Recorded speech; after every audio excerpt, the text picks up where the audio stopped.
Bonjour à tous, j'espère que vous allez bien.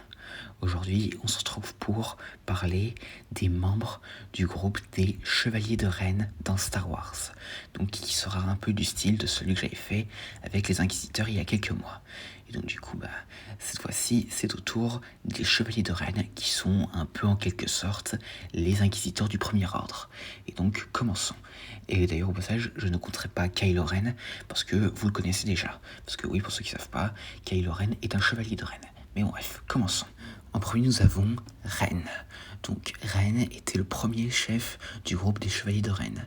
Donc, c'était un humain sensible à la force qui a dirigé les Chevaliers au cours de la dernière année de la guerre civile galactique jusqu'à l'ère de la Nouvelle République. Et d'ailleurs, c'était le seul du groupe à posséder un sabre laser. Et donc, il était lourdement marqué et défiguré, bien qu'il n'ait fait aucune tentative pour cacher les dégâts. Et pendant qu'il était le chef du groupe, il a cherché à intégrer d'autres utilisateurs du côté obscur. Et après, si vous avez vu ma vidéo sur la chute de Kylo Ren, vous savez qu'il a été tué par Ben Solo, qui a ensuite pris sa place. Chevalier de Ren suivant, Cardo. Donc Cardo était adepte du côté obscur, mais n'avait jamais été formé à la force, ce qui entraînait un retard de croissance dans ses pouvoirs. En tant que chevalier, il a fait preuve de grandes prouesses matérielles que peu de gens pouvaient égaler, comme le montre lorsqu'il a été capable de survivre à Bossk le Trandoshan. Contrairement aux autres chevaliers, Cardo préférait miser tout sur la destruction, notamment grâce à son canon portatif personnalisé qui dispose un lance-projectile, mais aussi un lance-flamme. Mais il lui arrive aussi d'utiliser un pistolet blaster plus petit. Et d'ailleurs, Cardo servait un peu d'armurier pour les chevaliers parce qu'il était obsédé par la modification des armes. Donc, il servira sous Ren et Kylo Ren et finira par être tué par ce dernier pendant la bataille d'Exegol. Ensuite, nous avons Basra. Donc Basra était une Twi'lek qui faisait partie des chevaliers pendant les dernières années de la guerre civile galactique. Donc elle était connue par ses camarades comme une bouche grossière et comme ses camarades, elle était une adepte du côté obscur et malgré qu'elle n'ait pas eu d'entraînement dans la force, elle pouvait s'en servir pour améliorer sa vitesse et ses mouvements. Elle en fit notamment la démonstration lorsque les chevaliers de Ren étaient envoyés pour braquer la forteresse de Dark Vador sur Mustafar.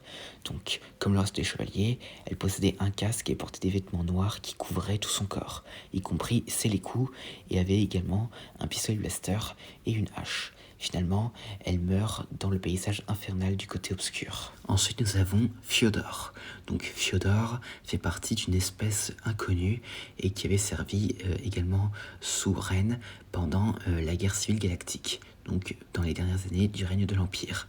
Et donc Fyodor avait accompagné les chevaliers alors qu'ils entreprenaient un braquage sur le château de Dark Vador sur Mustafar. Mais finalement, pendant le braquage, Fyodor est tué par le Seigneur Sith. Ensuite, nous avons Massif. Donc Massif était un petit membre humanoïde ayant également servi sous les ordres de Ren. À ce jour, son sort est inconnu. Et donc du coup, il n'y a rien d'autre à dire le concernant. Ensuite, nous avons Marinda. Pareil, comme Massif, il n'y a pas grand chose à dire la concernant, mis à part qu'elle a participé au braquage de la forteresse de Vador sur Mustafar. Ensuite, nous avons Kuruk. Donc, comme Cardo, c'est un des deux tireurs du groupe. Et donc, du coup, Kuruk est un peu vu comme le loup solitaire, on va dire ça comme ça, des chevaliers. Pour la simple raison que, pendant les opérations des chevaliers, il reste en arrière pour les couvrir au loin, avec son fusil blaster à canon multiple, ayant un mode sniper, rafale et fusil à pompe. Et il utilise la force pour augmenter la précision de ses tirs. Et il sert aussi de pilote pour les chevaliers. Donc, il a servi sous les ordres de Ren pendant les années de la Nouvelle République, et finalement, il a été tué par Kylo Ren nouvellement redevenu Ben Solo et sur Exegol, et sera d'ailleurs le premier à être tué. Ensuite, nous avons Aplek. Donc Aplek est le chevalier de Ren le plus rusé en raison du fait qu'il préfère feinter et leurrer son adversaire. Il dispose d'une cape huilée résistante à l'eau ainsi qu'un masque qu'il a construit avec des éléments d'armure cabossés bricolés. Il possède aussi sur ses gants des parties saillantes pour parer les coups et bloquer les lames tranchantes.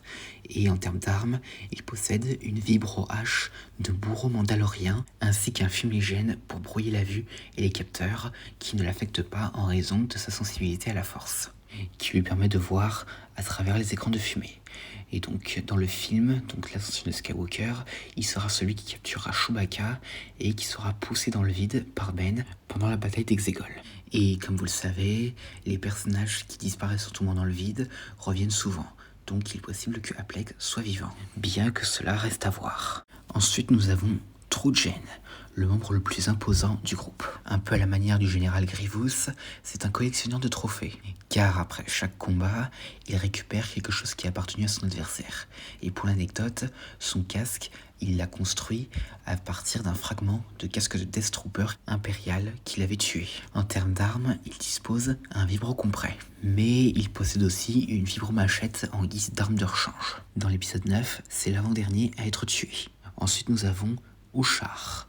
Donc Ushar est un peu le juge chez les chevaliers de Rennes, en raison du fait qu'il aime contraindre ses prisonniers à implorer sa pitié. Ses victimes qu'il implore en pleurnichant ont droit à un châtiment lent, tandis que ceux qui résistent ont droit à une mort rapide. Et d'ailleurs, il possède une bosse sur son casque qui lui a été fait par Luke Skywalker pendant sa rencontre avec les chevaliers de Rennes, comme j'en avais parlé dans ma vidéo sur la chute de Ben Solo. En termes d'armes, il possède une masse de guerre avec une extrémité chargée de kinéti avec vecteur de concussion réglable. Comme Trujen, il possède une vibro-machette en guise d'arme de rechange, mais aussi 3 détonateurs thermiques à forme creuse. Dans le film, c'est le dernier à être tué. Et pour finir, nous avons mon préféré, Vikrul.